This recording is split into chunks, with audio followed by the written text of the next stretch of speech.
kendi bilir keyfine göre.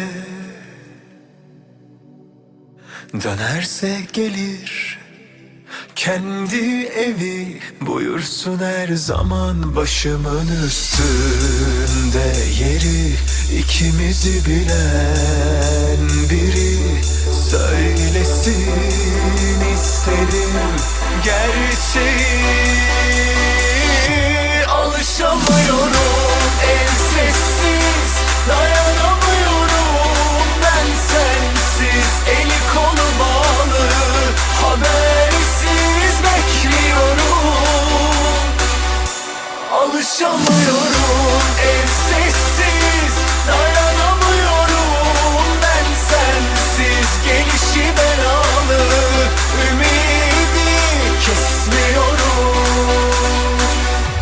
Alışamıyorum.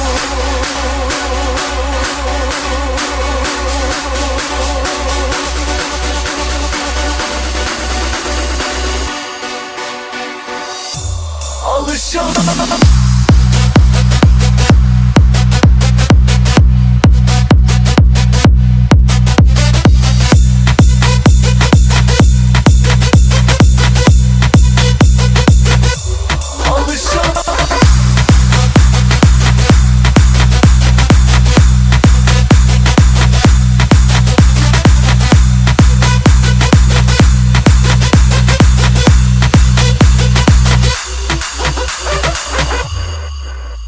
O kendi bilir keyfine göre.